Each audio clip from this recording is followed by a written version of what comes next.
감사합니다. 자, 오늘은 소유리문답 제27문 함께 공부하는 첫 시간, 다음 시간까지 해서 27문 살펴보도록 그렇게 하겠습니다. 자, 그리스도의 낮아지심에 대해서 다루고 있는데요. 우리 구주 그리스도께서 하나님의 아들로서 우리와 같은 사람의 몸을 입고 이 땅에 오신 이유는 우리의 중보자와 구속주가 되어 주셔서 우리를 죄에서 구원하사 의롭다 하시고 하나님의 자녀 삼아 주시기 위해서 오셨습니다. 지난번에도 그런 말씀을 드렸지만 우리가 어떤 지역에 있는 양떼들을 구원하기 위하여 그 목자가 없는 버려진 양떼 무리들인데요, 뭐 한 수천 마리가 있다 할지라도 그 양떼들이 거하는 곳에 독초가 있어서 처음에는 모르지만 몇 날 며칠 계속 먹다 보면 그 양떼들이 다 죽는다고 한다면, 누가 만약에 사람에게 당신이 양이 될 기회를 주겠다, 양이 되어서 그 양무리들에게로 들어가 정말 양들을 잘 설득해서 독초가 없는 정말 신선한 풀이 있는 곳으로 양떼들을 잘 인도해라. 그런데 그 과정에 너는 죽는다. 그런다면 누가 사람을 포기하고 양이 될 의향이 있으신 분 여기 혹시 계시면 손 한번 들어주시기 바랍니다. 그 수천 마리의 양떼를 구원하기 위하여 뭐 내가 사람 되는 걸 포기하고 양의 모습을 한번 죽겠습니다. 그런 사람 있으세요? 없죠. 그건 가치가 양들이 뭐 수천 수만 마리라 할지라도 사람의 생명과 견줄 수 있는 가치 기준이 맞지 않는 일이에요. 사람이 양이 되는 것은 피조물이 피조물로 변하는 것이지만 창조주 하나님께서 피조물을 입고 이 땅에 오셨고 죄인의 죄를 대신 짊어지시고 죽으신다는 사건은 정말 한없이 낮아지는 사건입니다. 인간 세계에서 이런 일은 일어나지 않아요. 아무도 계획하거나 꿈꾸지도 않는 일입니다. 한마디로 사람 사이에서 이런 일은 말이 되지 않는 일이에요. 그런데 이 일을 하나님께서 계획하셨고 예수님이 이루셨고 성령님께서 그 놀라운 사실을 우리로 하여금 믿고 구원 얻어 죄에서 구속함을 받아 하나님의 자녀가 되는 은총을 베풀어 주셨습니다. 이 일을 이루시기 위하여 우리 예수 그리스도 하나님의 아들이 사람의 몸을 입고 이 땅에 오시는 것부터가 낮아지심의 이제 시작이 되는 것입니다. 중보자와 구속주로서 죄인된 우리를 구원하기 위하여 선지자, 제사장, 왕의 직분을 감당하심을 통하여 우리를 구원하시고 구원하신 백성들에게 여전히 예수 그리스도는 진리의 말씀으로 우리에게 가르치시는 선지자이시며 또 우리를 위하여 기도하시는 제사장이시고 뿐만 아니라 왕으로서 우리를 통치하시는 내용, 그러니까 앞 시간에는 그리스도의 왕의 통치에 대해서도 우리가 살펴보았습니다.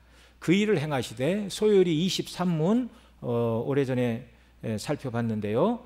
23문에서 이렇게 물어요. 답은 여러분 읽어주세요. 그리스도께서 우리의 구속자로 무슨 직분을 행하십니까? 왕의 직분을 행하시되 낮아지시고 높아지신 두 지위에서 하십니다. 예, 이걸 배우는 거예요. 예수 그리스도가 우리의 중보자와 구속자가 되셔서 왕, 선지자, 제사장의 사명을 감당하셨는데 두 국면에서, 낮아지신 국면에서 선지자, 제사장, 왕의 사명을 감당하셨고 또 높아지신 주위에서 여전히 선지자요, 제사장이요, 왕이시다, 그 말입니다. 예, 오늘 소유리문답 27문은 그리스도의 낮아지심이란 무엇인가에 대해서 가르쳐주고 있습니다. 27문 제가 읽을게요. 그리스도의 낮아지심이란 무엇을 말합니까? 그리스도의 낮아지심은 그가 강생하시되 비천한 치유에서 나신 것과 율법 아래 나신 것과 금생의 여러 가지 비참함과 하나님의 진노와 십자가의 저주와 죽음을 받으신 것과 장사 치는 바 되신 것과 얼마 동안 죽음의 권세 아래 거하신 것을 말합니다. 네, 이 소유리문답 27문 낮아지심, 첫째는 강생하시되, 이 강생이라는 말이 한자어로 내릴 강자 날생입니다. 그러니까 신이 인간 존재로 태어나는 것을 말하는데 다른 말로는 성육신, 또 한자어로는 도성인신, 그렇게 말씀을 바꿔 드릴 수 있습니다. 자, 강생하시되, 그리스도의 낮아지심은 하나님이 사람으로 태어나시되 비천한 주위에 나신 것과 율법 아래 나신 것, 금생의 여러 비참함과 하나님의 진노와 십자가의 저주와 죽음을 받으신 것, 장세하 지낸 바 되신 것과 얼마 동안 죽음의 권세 아래 거하신 것입니다. 그 27문의 답의 전체 내용을 우리가 오늘 그리고 다음 시간에 걸쳐서 2시간에 걸쳐서 이 낮아지심에 대해서 우리가 공부를 할 것입니다. 자, 이 소일문답 27문은 예수님께서 낮아지신 위치에서 우리를 위하여 제사장, 선지자, 왕의 직분을 어떻게 감당하셨는가를 말씀해 주시고 있고요. 또 하늘 영광 가운데 거하시던 분이 육신을 입고 이 땅에 오시어 비참과 고난과 죽음을 당하신 것은 저와 여러분을 위한 무엇 때문이라고요? 사랑 때문에. 지옥 형벌에서 우리를 구원하시어 하나님 아버지의 자녀 그리스도의 신부로 삼으시어 영원토록 천국에서 함께 영생을 누리게 하시려는 그 사랑 때문에 예수님이 낮아지셨다는 말입니다. 그래서 사도 바울은 예수님께서 십자가를 지신 이유를 갈라디아서 2장 20절에서 이렇게 말해요. 거기 같이 읽습니다. 시작. 내가 그리스도와 함께 십자가에 못 박혔나니 그런즉 이제는 내가 사는 것이 아니요 오직 내 안에 그리스도께서 사시는 것이라. 이제 내가 육체 가운데 사는 것은 나를 사랑하사 나를 위하여 자기 자신을 버리신 하나님의 아들을 믿는 믿음 안에서 사는 것이다. 여기 사도 바울은 말해요. 예수님이 왜 죽으셨는가? 나를 사랑하사 나를 위하여 자기 자신을 버리신 하나님의 아들이라고 분명하게 말해요. 그리스도의 낮아지심, 비하, 비천하게 되신 궁극적인 이유, 저와 여러분을 사랑하신 사랑 때문이다라고 성경이 면면히 가르쳐주고 계십니다. 또한 성부 하나님과 창세전에 맺으신 구속의 언약을 성취하시기 위함인데 그 구속의 언약을 왜 성취하시려고 오셨는가? 우리를 사랑하신 사랑 때문이라는 말입니다. 이 그리스도의 낮아지심에 대하여 대유리 문답에서는 46문부터 50문까지 그 내용을 상세하게 설명을 해주고 있습니다. 그래서 소요리 27문이 말씀하는 것을 대유리 46에서 50문까지 가르치고 있는데 오늘은 46, 47, 48문의 대유리 문답을 공부함으로써 그리스도의 낮아지심의 첫 번째 시간을 공부를 하도록 그렇게 하겠습니다. 자, 대유리 문답 제 46문 그리스도의 낮아지심의 신분은 무엇입니까? 그리스도의 낮아지심의 신분은 성령으로 잉태되어 동정녀 마리아에게서 나시고 지상에서 사시다가 십자가에 못 박혀 죽으시고 부활하시기까지가 우리를 위하여 자기의 영광을 스스로 비우시고 종의 형상을 취하시어 비천한 신분에 처하신 것입니다. 예, 그렇습니다. 자, 그리스도의 낮아지신 신분은 성령으로 잉태되어 동정녀 마리아에게서 나시고 지상에 사시다가 십자가에 못 박혀 죽으시고 부활하시기까지에 대해서는 이제 소유리 문답 47문부터 50문에 대해 가르쳐주고 있습니다. 근데 이제 46문 앞부분 우리 공부하는데요. 자, 그리스도의 낮아지심 첫 번째, 그리스도의 낮아지심의 신분은 성령으로 잉태되어 동정녀 마리아에게 나시고, 이제 이 부분을 먼저 살펴봅니다. 자, 우리를 위하여 예수님은요 자기 영광을 스스로 비우셨습니다. 이게 낮아지심이에요. 빌립보 2장 6절로 8절 같이 읽죠. 시작. 그는 근본 하나님의 본체이시나 하나님과 동등됨을 취할 것으로 여기지 아니하시고 오히려 자기를 비워 종의 형체를 가지사 사람들과 같이 되셨고 사람의 모양으로 나타나사 자기를 낮추시고 죽기까지 복종하셨으니 곧 십자가에 죽으심이라. 아멘. 오늘 우리 그 바나바 남전도에 우리 하나님 앞에 참여하면서 자기를 낮추사, 참 얼마나 은혜가 되는지 몰라요. 주님은 자기를 낮추시는 분이에요. 겸손하신 분이에요. 권리를 주장하지 않으세요. 하나님으로서 영광 받으실 그분의 권리를 주장하셨다면 어떻게 그분이 피조물이 되시고 율법의 수요자가 율법에 순종하시고 인간의 비참에 처하사 배고프시고 아프시고 졸리시고 그리고 수치와 멸시를 당하시고 죽기까지 하실 수가 있습니까?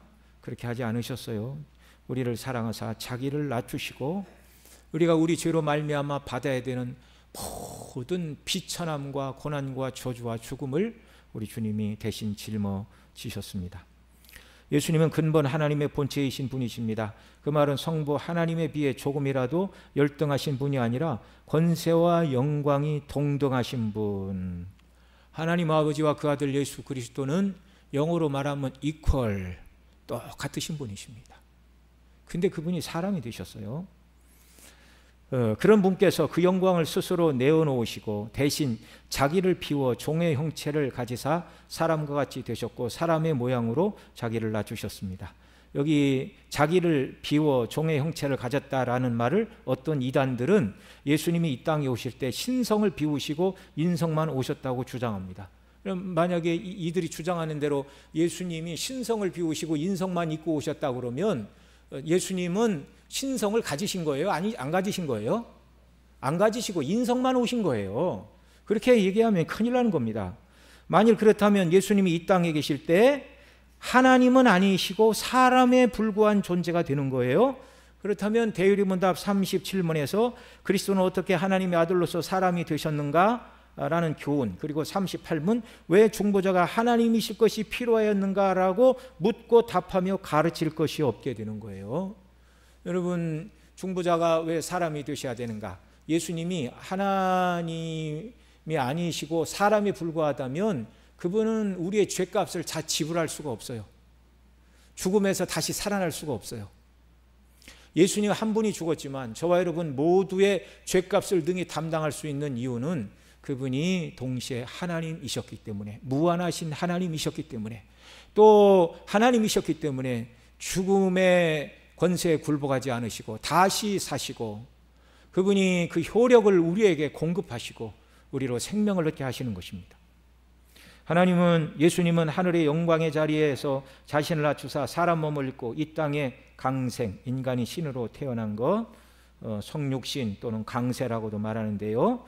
이후에도 여전히 하나님이셨습니다. 그러니까 예수님이 육체를 입고 살아가시던 그 순간에 여전히 참 사람이심과 동시에 참 하나님이셨다고요. 예수님께서 요한에게 세례를 받으실 때, 그리고 변화산 위에서 성부께서 2번이나 말씀하셨어요. 뭐라고요? 이는 내 사랑하는 아들이요 내 기뻐하는 자라. 또한 예수님이 귀신들을 쫓아내시려고 할 때마다 그 귀신들이 두려워 떨었어요. 하나님의 아들이시여, 아직 우리가 멸망의 때가 되지 않았는데 왜 오셨습니까? 우리에게로 무적행으로 들어가라 말씀하지 마소서. 두려워 떨었어요.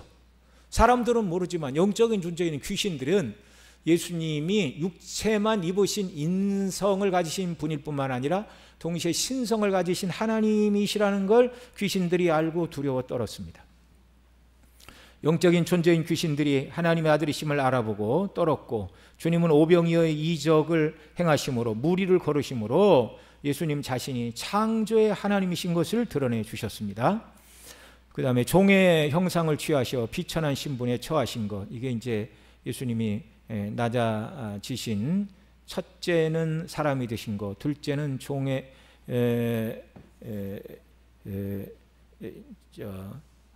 동정녀 마리아에 오시되 자기 영광을 버리시고 오셨고 종의 형상을 취하여 사람이 되신 것, 이게 이제 예수님의 낮아지심입니다. 자기를 비워 종의 형체를 가지사 사람과 같이 되셨고 사람의 모양으로 나타나 주셨습니다. 영광 가운데 거하시던 분이 사람 곧 사람은 하나님을 섬기는 피조물로서 하나님을 섬기는 종으로 지음을 받았어요. 그래서 자기를 비워 종의 형체를 가지사 이렇게 말씀하고 있는 것입니다. 하나님이신 그분이 종의 형상을 입고 이 땅에 태어나셨어요. 영지주의 이단들은 예수님의 인성을 부인하면서 실제로 육체를 입으신 것이 아니고 육신을 입으신 것처럼 보였다라고 주장합니다. 이게 가연설이에요. 이제 가짜 할 때 쓰는 가짜고 나타날 현자입니다. 그러니까 진짜로 나타나신 것이 아니다 그런 말이에요. 거짓으로 나타났다 그런 말이죠. 실제로 나타난 것은 아니나 나타나신 것처럼 보였을 뿐이다 그렇게 말해요. 그들의 말처럼 실제 예수님이 육체를 입고 사람으로 오신 것이 아니라면 예수님의 죽으심은 실제가 아닙니다. 저와 여러분을 위하여 아직 대속의 값이 지불되지 않은 거예요. 예수님이 육체를 입고 오신 것이 아니라고 말하면 아무도 구원받을 수가 없어요. 구속이 이루어지지 않았기 때문에. 이건 터무니없는 주장입니다.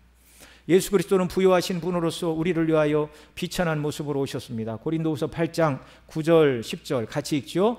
우리 주 예수 그리스도의 은혜를 너희가 알거니와 부요하신 이로써 너희를 위하여 가난하게 되심은 그의 가난함으로 말미암아 너희를 부요하게 하려 하심이라 라고 말씀해 주시고 있는데, 육신을 입고 낮아지신 상태에서 예수님께서는 사사로운 이유로 신성을 자랑하시거나 사용하지 않으셨어요. 그 말이 자기를 비워 종의 형체를 가지셨다. 종의 형체를 가져 사람으로 오셨지만 자기를 비우셨어요. 신성을 제한하셨어요. 육체로 계실 때 사사롭게 얼마든지 40일 줄이시고 사단이 돌로 떡을 만들어 먹으라고 말하기도 이전에 전능하신 그 능력으로 오병 2어로 5천 명을 먹이시고 12바구니를 남게 하시는 그 능력으로 얼마든지 예수님이 먹을 것을 스스로 만들어 드실 수 있어요? 없어요? 있어요. 그런데 그 전능성을 제한하셨다는 말이에요. 사람의 몸 안에 신성이 계심으로 말미암아 어디나 편재하실 수 있는 하나님이 편재를 제한하셨어요. 그래서 성경에서 자기를 비우셨다, 하나님이 신성을 제한하셨다 그 말이에요. 전능성과 편재성을 제한하셨다라는 말입니다. 이 말이 자기를 비우셨다는 말이에요. 자기를 낮추셨다는 말이에요. 마땅히 하나님으로서 사용할 수 있는 전능성과 편재성을 사용하지 않으셨다 그런 말입니다. 자, 그리고 우리를 사랑하사 선지자, 제사장, 왕으로서 사명을 낮아지신 위치에서 감당하셨는데 최고의 사랑의 행동은 십자가에서 대속의 피를 흘리고 죽으신 것입니다. 그분은 제사장님과 동시에 제물이 되셨어요. 이 복음의 사실을 믿을 때 우리가 거듭난 하나님의 자녀, 곧 그리스도인이 된 것이고 그리스도인의 삶은 이 사랑을 베푸신 예수님을 닮고 따라가는 것이어야 하는 것입니다. 두 번째, 그리스도의 낮아지심, 두 번째 국면, 그리스도의 낮아지심의 신부는 성령으로 잉태되어 동정녀 마리아에게 나셨습니다. 이 사실을 대유리문답 47번에서는 이렇게 가르쳐요. 제가 읽습니다. 그리스도는 잉태되시고 태어나실 때 자신을 어떻게 낮추셨습니까?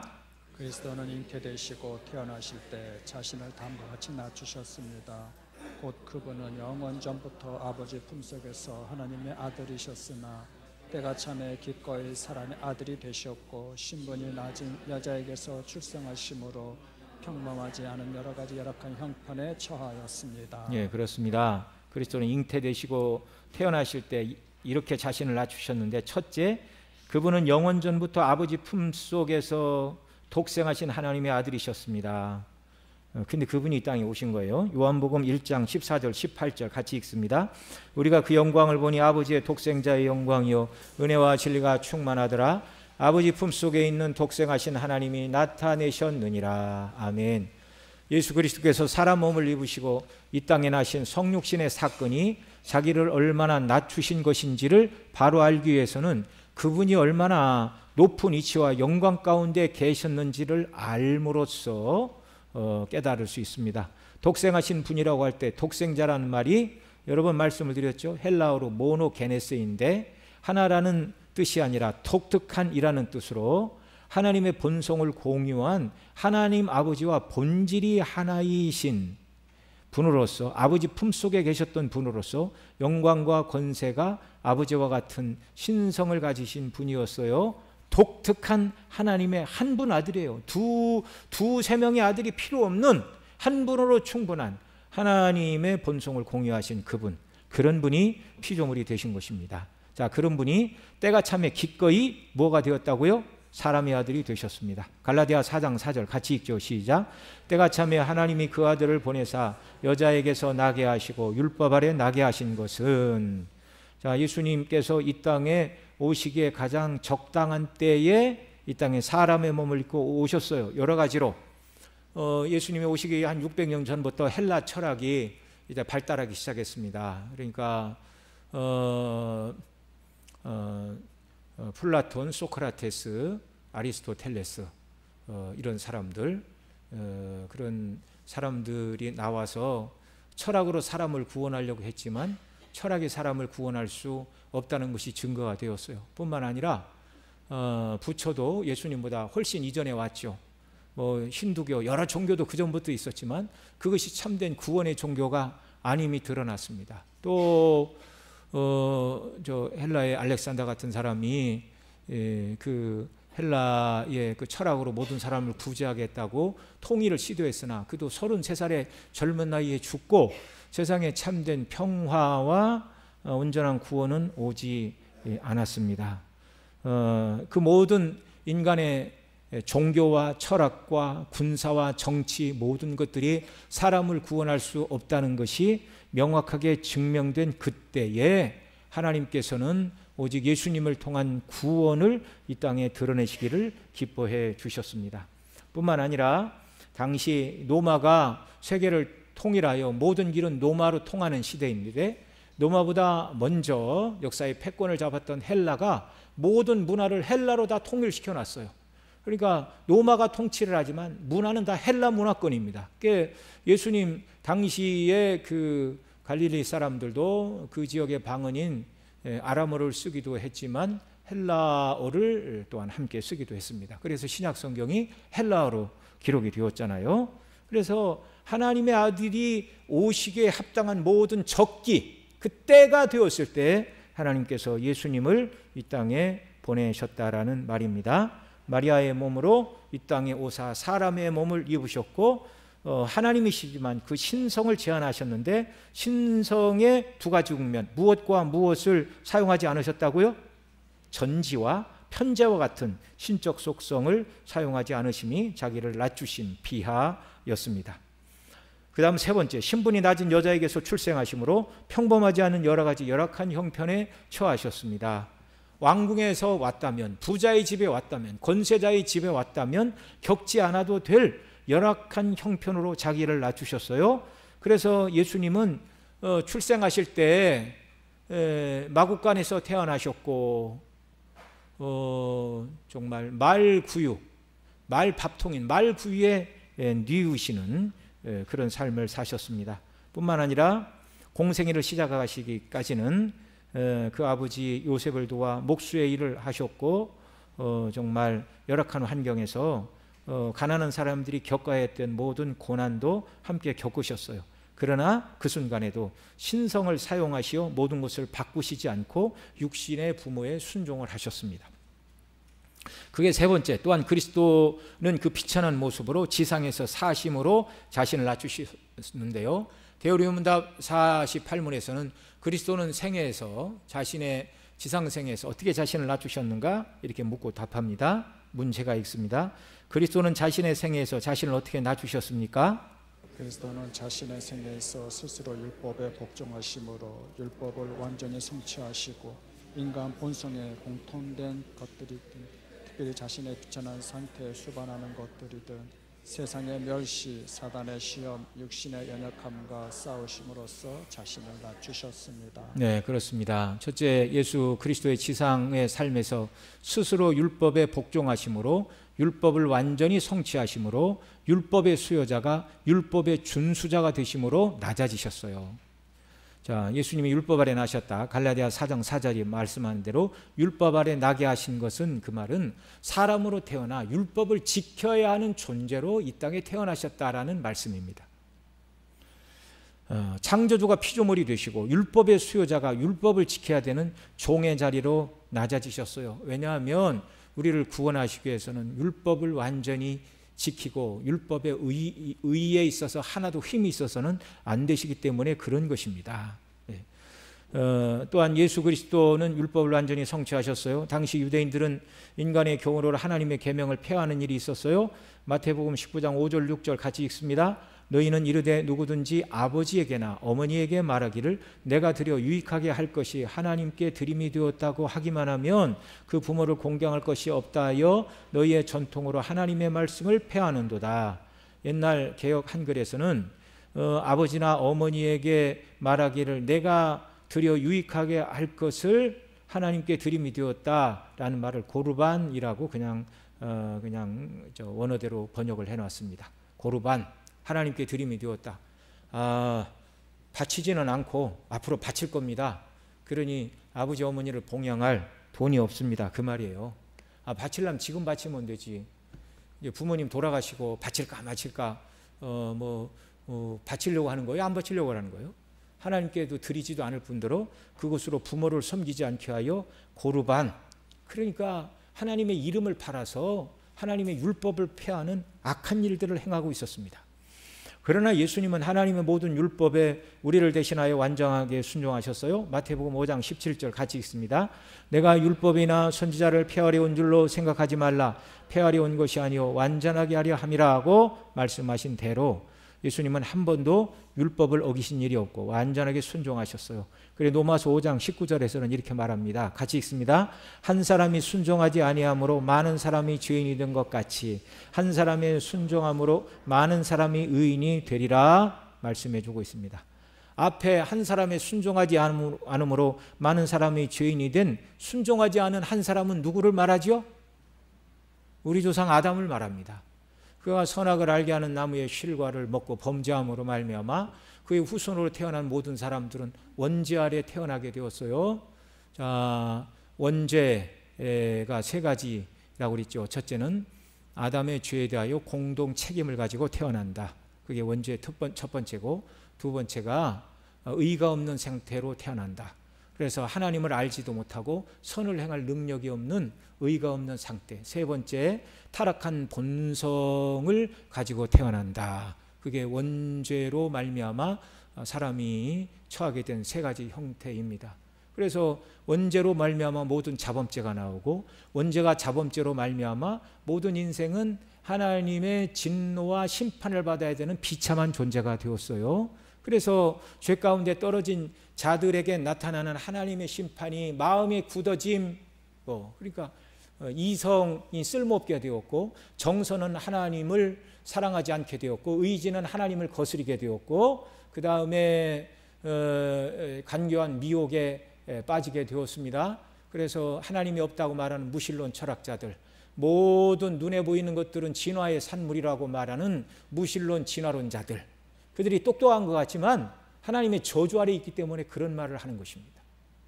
그리고 인간이 당해야 되는 모든 비참이 가시와 엉겅퀴가 상징하는 세상의 모든 재난과 재앙 아래 살게 되었고, 늙고 병들고 마지막에는 죽는 것이 이 땅에서 당하는 비참이고, 내세에서 당하는 비참은 평안의 하나님과 생명의 교통이 끊어진 상태에서 영원한 지옥 형벌을 받는 것이 인간이 내세에서 당해야 되는 비참한 존재들이었어요.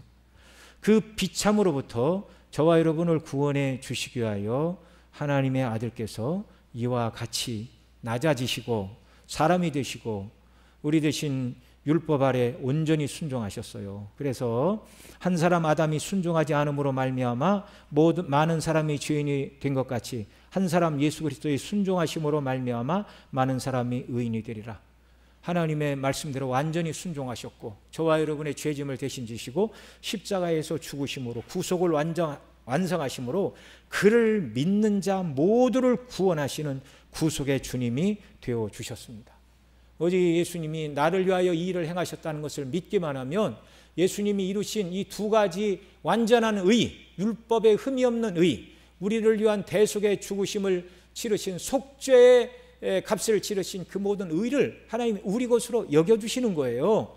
그리스도의 의를 우리 것으로 여겨주시는 것을 두 글자로 뭐라고 그럽니까? 칭이라고 말해요. 칭이라고. 의롭다고 칭해 주는 거예요. 예수님 때문에. 그 다음 두 번째, 예수 그리스도는 인간의 본성에 공통된 것들이든 특별히 자신의 비천한 상태에 수반한 것들이든 세상의 멸시를 받음으로 낮아지셨습니다. 시편 22편 같이 읽지요. 6절, 나는 벌레요 사람이 아니라 사람의 비방거리요 백성의 조롱거리이니다 라고 말씀하고 있는데, 이는 예수님께서 십자가에서 당하실 고난을 다윗이 예언한 시였습니다. 하나님의 아들이신 예수님께서 이 세상에서 모든 멸시와 수치와 외로움을 당하셨어요. 무엇 때문에 당하는 멸시였습니까? 우리 죄 때문에. 무엇 때문에 당하시는 수치였습니까? 우리 죄 때문에. 무엇 때문에 당하시는 외로움이었습니까? 우리의 죄 때문에. 그 이유는 우리가 우리 죄로 인하여 당해야 되는 수치와 멸시와 외로움을 예수님께서 대신 담당하시고 홀로 그 수치와 멸시와 외로움을 다 담당하신 슬픔의 사람이었어요. 예수님 먼저 외로움을 당하셨는데요, 초기 사역을 빼고 초기 사람들이 이적을 행하시자 열화와 같이 사람들이 몰려들고 그분을 왕 삼고자 했어요. 왕이 되시기를 기뻐하지 않고, 또 예루살렘에서 내려온 자들은 자기들이 기대하는 메시아 상이 아니라는 이유로 그때부터 백성과 지도자들의 박해가 시작이 되었고, 그래서 이방 지역으로 피신하여 돌아다니셔야 되는 외로움을 당하셔야 했습니다. 겟세마네 동산에서 십자가를 앞에 두고 기도하실 때는 제자들도 전혀 돕지 못하였습니다. 전직 대제사장 가야바와 또 빌라도의 법정에서 나는 죽을지언정 주님을 부인하지 않겠나이다 라고 말했지만 제자들은 다 흩어져 신문받고 고난받는 예수님 곁에 아무도 손잡아 주지 않았어요. 그들 앞에 홀로 서셔야 했고 홀로 십자가 위에서 택한 백성의 대속을 위한 저주와 형벌을 담당하시며 엘리 엘리 라바 사박다니 나의 하나님 나의 하나님 어찌하여 나를 버리십니까? 라고 우리의 죄 때문에 하나님께 버림을 받으셨어요. 예수님은 죄가 없잖아요. 죽으실 수 없고 버림받으실 수 없는 분이 왜 죽으시고 하나님께 버림을 받으셨습니까? 우리의 죄 때문이에요. 우리의 죄 때문에. 예수님의 외로움은 인류가 하나님과의 단절에서 오는 외로움을 회복시키기 위하여 예수님이 외로움을 당하셨어요. 여러분, 다른 사람 아무도 나를 알아주지 않고 모든 사람이 다 떠나고 홀로 있는 나는 외로운 사람이라고 느껴지신 경우가 있습니까? 우리 신 외로움을 당하신 주님께 나가십시오. 주님, 내가 죄로 말미암아 홀로 쓸쓸히 외롭게 저 아사셀 양처럼 광야에 버려서 홀로 죽어야 마땅한 외로운 존재인데 예수님이 나를 대신하여 죽으심으로 말미암아 내 외로움을 담당해 주셨습니다. 주의 성령이시여 내 마음에 오셔서 그리스도의 사랑을 불릴 듯 일으켜 주시고 주님의 사랑으로 내가 외로운 자가 아니라 주님의 사랑을 받은 큰 은혜를 입은 자임을 더 깊이 깨닫는 은혜를 달라고 기도하시기 바랍니다. 그런 사람은 광야에 홀로 있어도 외롭지 않은 줄 믿으시기 바랍니다. 예수님은 수치를 당하셨어요. 인간이 참기 힘든 것이 수치이죠. 수치를 당함으로 자기 가치를 부인받고 존재 근거가 흔들리기 때문입니다. 그래서 저 일본 사람들은 자기 명예가 더럽혀지고 수치를 당했다 싶으면 더러 할복을 하기도 하고 그러잖아요. 고향 나사렛 사람들에게 배척을 받으심으로 수치를 받으셨고 바리새인과 서기관 제사장들에게 배척을 받으심으로 수치를 받으셨어요. 누가 나를 받아들이지 않는다. 이때 사람이 느끼는 수치감은요 말할 수가 없어요. 제가 여기 계신 우리 성도님들 중에 한 사람하고 원수되는 건 일도 아닙니다. 한 5명이 모여있는데 아이스크림 4개만 사갖고 와서 나눠주고 한 사람만 안 주고 이제 한 번은 그럴 수 있는데 2번, 3번 그래봐요. 목사님이 나만 미워한다고 아이스크림 하나 때문에 나를 그렇게 따돌려? 내가 수치와 멸시를 당했어. 별것 아닌 것 같고 사람은요 그렇게 서운한 감정을 품을 수밖에 없는 거예요. 이게 인간이에요.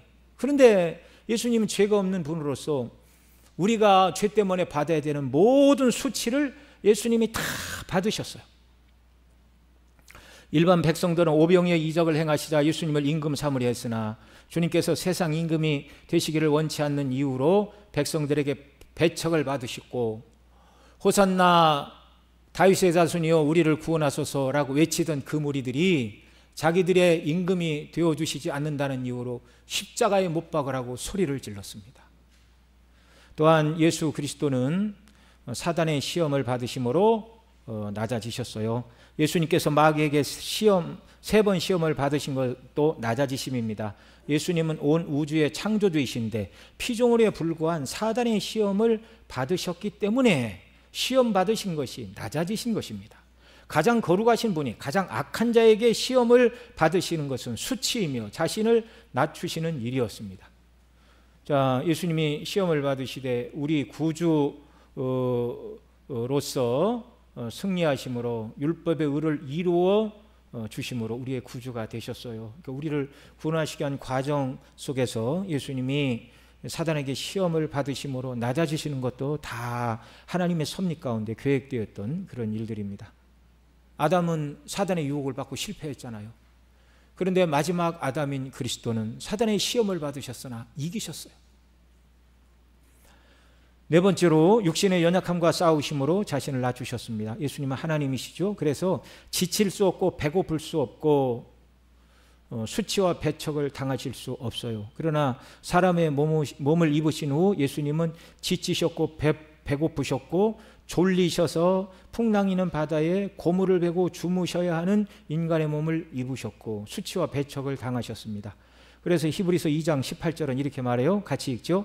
그가 시험을 받아 고난을 당하셨은즉 시험 받는 자들을 능히 도우실 수 있느니라, 이렇게 말씀해 주시고 있습니다. 예수님은 육체의 연약함과 싸우시고 모든 시험을 받으셨으나 죄는 범하지 않으셨어요. 그래서 죄 가운데 씨름하는 저와 여러분을 도우실 수 있습니다. 죄와 씨름하는 형편에 처할 때 주의 이름을 부르시기 바랍니다. 죄와 싸워 한 번도 죄 지시지 않고 승리하신 주여 나를 도우소서. 주의 은혜를 내게 더하사 나도 죄와 싸워 이기는 자가 되게 하시고 그리스도를 닮는 자가 되게 하여 주옵소서. 성령님 내게 은혜를 주옵소서 기도하시기 바랍니다. 예수님께서 지상에 계시는 동안 이렇게 자신을 낮추신 것은 우리에게 영생을 주시기 위함입니다. 이 은혜로 구원받은 저와 여러분은 이 땅에서 이제 나의 영광만을 취하는 삶이 아니라 주님께 영광을 돌리는 삶을 살아가야 마땅한 것입니다. 갈라디아 5장에서 사도 바울이 그렇게 말했죠. 이제 내가 사는 것은 나 자신을 위하여 살지 않고 나를 위하여 죽었다가 다신 그리스도를 위하여 사는 것이다, 그렇게 고백했어요. 그게 정직한 고백이죠. 내가 예수님 때문에 지옥에 가지 않고 우리 육체와 영혼을 다 멸해 주셔만 해도 감사한데 천국의 백성으로 삼아 주셨습니다. 천국에서 열심히 일하고 천국의 영광을 누리는 일꾼으로만 삼아 주셔도 감사한데 그 나라에서 우리는 시민권자입니다. 더 나아가 하나님의 자녀이고 그리스도의 신부로 주님이 우리를 삼아 주셨어요. 신랑과 신부, 사랑의 가장 친밀한 교제를 나누는 대상으로 우리를 삼아주셨다, 그 말이에요. 우리를 예수님의 피로 구원하신 이유는 천국에서 심부름시키는 일꾼 정도 삼으시기 위한 구원이 아니라 하나님의 아들과 딸, 그리스도의 신부, 아버지와의 생명의 교통, 신랑 되신 그리스도와 친밀한 사랑의 교제를 영원토록 누리기 위한 자들로 우리를 삼으시고 구원하여 주신 구원이다라는 말입니다. 근데 그 구원이 어떻게 주어졌다고요? 예수님이 낮아지시고 율법에 순종하시고 우리 대신 우리 죄악으로 당해야 되는 수치와 멸시와 고난과 죽음을 예수님이 담당하시고 우리에게 베풀어 주신 구원입니다. 그렇다면 그분이 나를 위하여 고난 받으심으로 나를 구원해 주셨다면 사도 바울의 고백처럼 나의 육체에 남은 때를 그분을 위하여 살아야 되겠다. 이게 정직한 신앙의 고백인 줄 믿습니다. 이 은혜를 부어달라고 기도하고 이 은혜 가운데 주의 영광을 위하여 살아가는 저와 여러분의 복된 남은 생애가 되시기를 간절히 소원합니다. 우리 다 같이 기도하겠습니다. 주님, 이런 은혜를 주십시오. 예수님의 낮아지심과 고통과 죽으심으로 나에게 구원을 베풀어 주셨고 하나님의 자녀와 그리스도의 신부됨의 은혜를 주셨고 천국의 영광을 내게 베풀어 주셨는데 그에 걸맞는 은혜에 보답하는 삶이 되게 하여 주옵소서. 나의 영광을 추구하지 않고 주의 영광을 추구하게 하시고 눈에 보이는 세상 영광을 바라보지 않고 하늘의 영광에 들어가도록 우리 자신을 죄로부터 지키는 거룩한 삶, 하나님의 말씀대로 순종하며 복음을 증거하는 순종의 자녀로 살아가는 은혜를 주옵소서. 우리 다 같이 통성으로 함께 기도드립니다. 사랑하시는 아버지 하나님, 이 시간 기도합니다. 은혜를 베풀어 주옵소서. 우리가 구원을 받되 우리의 선지자로 제사장으로 왕으로 오신 예수 그리스도의 낮아지심을 통하여 그분이 하나님의 아들이 사람이 되셨습니다. 창조주가 피조물이 되셨고 율법의 수요자가 율법 아래 나셨습니다. 여인의 태에 10달 동안 계시다가 태어나시오.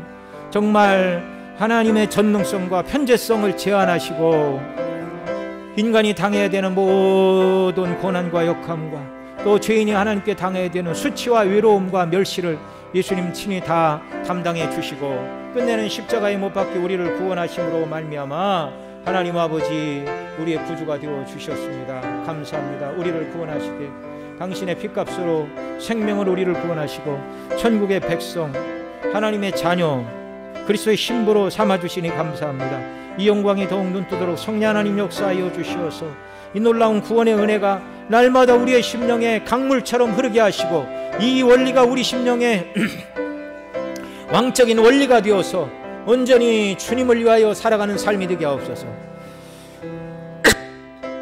가장 아름답고 귀하고 영광스러운 것 주님께 드리고 주의 영광을 위하여 드려지고 쓰임받는 삶이 되도록 은혜와 긍휼과 사랑으로 우리를 덧입혀 주시고 새롭게 하여 주옵소서.